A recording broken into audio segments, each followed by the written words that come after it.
അങ്ങനെ ഞാനും പോയി വോട്ട് ചെയ്യാനായിട്ട്. എന്റെ ജീവിതത്തിൽ ഇതുവരെ ഞാൻ വെളുപ്പിനെയോ രാവിലെ നേരത്തെ ഒന്നും പോയി വോട്ട് ചെയ്ത ചരിത്രമില്ല. ഉച്ചയ്ക്ക് കുളിച്ചൊരുങ്ങി ഇതേ പോകാൻ പോവാണ്. ഉച്ചയ്ക്ക് ഞാനും അനിയത്തിയും കൂടാണ് കേട്ടോ വോട്ട് ചെയ്യാൻ പോകുന്നത്. അച്ഛൻ രാവിലെ പോയി നേരത്തെ ഇട്ടു, അമ്മ ഇനി കഴിച്ചിട്ട് പോയി ഇടും. അപ്പം ഞങ്ങൾ രണ്ടൊരു സ്കൂട്ടർ എടുത്ത് ഇറങ്ങി. അങ്ങനെ പോളിംഗ് ബൂത്തിലേക്ക് പോകുന്ന വഴിയിലൊക്കെ തന്നെയും മറ്റു പാർട്ടികളുടെ ആളുകളൊക്കെ ഉണ്ടായിരുന്നു. ഞങ്ങൾക്ക് 3 പാർട്ടിയാണ് ഇവിടെ മത്സരിക്കുന്നത്. അവരുടെ 3 പേരുടെ ആളുകൾ അവിടെ നിൽപ്പുണ്ട്. പക്ഷെ നമ്മൾ എന്താണ് ചെയ്യേണ്ടത്? ഇവർക്ക് ആർക്കും മുഖം കൊടുക്കാതെ നേരെ ഇങ്ങ് വരണം. കാരണം അവർക്ക് ലാസ്റ്റ് മിനിറ്റ് ക്യാൻവാസ് ചെയ്യാനായിട്ട് നിന്ന് കൊടുക്കരുത്. ഞങ്ങൾ അങ്ങനെ പെട്ടെന്ന് ഇവിടെ എത്തി. വോട്ട് ചെയ്യുന്ന സ്ഥലത്തെത്തിയപ്പോൾ ഞാൻ ഭയങ്കര ഹാപ്പി ആയിരുന്നു. കാരണം എന്താ വെച്ചാൽ അവിടെ ആരും ഇല്ല, കുറച്ച് പേരേ ഉള്ളായിരുന്നുള്ളൂ. പിന്നെ നമ്മുടെ ഇവിടെ മത്സരിക്കുന്ന 3 പാർട്ടിയാണ്: BJP, കോൺഗ്രസ്, കമ്മ്യൂണിസ്റ്റ് പാർട്ടി. പിന്നെ സ്വതന്ത്ര സ്ഥാനാർത്ഥികളും ഇല്ല, നോട്ട എന്നൊരു ബട്ടനും ഇല്ല. 3 ബട്ടൺ. ഇലക്ഷന് മത്സരിക്കുന്ന 3 പേരുടെ പേര് മാത്രം. അതുകൊണ്ട് നമുക്ക് ഈസിയാണ് കേട്ടോ വോട്ട് ചെയ്യാനായിട്ട്. നോട്ടയ്ക്കും കുത്തണ്ട. അങ്ങനെ നമ്മൾ കുറച്ച് നേരം ക്യൂ നിന്നിട്ട് കയറി വോട്ട് ചെയ്തിട്ട് വെള്ളോട്ട് ഇറങ്ങി കേട്ടോ. അതെ, ഞാൻ വോട്ടൊക്കെ ചെയ്ത് ഭയങ്കര ഹാപ്പി ആയിരുന്നു. എനിക്ക് എന്തോ ഇലക്ഷന് പോകാനും ഇങ്ങനെ വോട്ട് ചെയ്യാനൊക്കെ ഭയങ്കര ഇഷ്ടമാണ്. ഞാൻ ഒന്നുപോലും ഇതുവരെ മിസ്സാക്കിയിട്ടില്ല. അതുകൊണ്ടാണ് തോന്നുന്നു എല്ലാ ഇലക്ഷനും വോട്ടേഴ്സ് ലിസ്റ്റിൽ എൻ്റെ പേരുണ്ട്. ഞാൻ പോയി ചെയ്യുകയും ചെയ്യും. അത് കഴിഞ്ഞ് വീട്ടിലെത്തി അമ്മയും പിക്ക് ചെയ്ത് നേരെ വോട്ട് ചെയ്യാൻ വന്നു. ഇവിടെ എത്തിയപ്പോൾ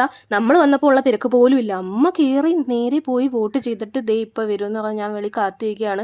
ഇത്ര ഭാഗ്യമുള്ള വേറെ ആരുണ്ട്? നേരെ പോയി വോട്ട് ചെയ്ത് ദേ വരുന്നു. സോ വെയിലായതുകൊണ്ട് വീട്ടിൽ കയറി ഇരിക്കുന്നത് എന്തുകൊണ്ട് നന്നായി. പെട്ടെന്ന് വോട്ട് ചെയ്തിട്ട് വീട്ടിൽ പോകാൻ പറ്റിയില്ലേ.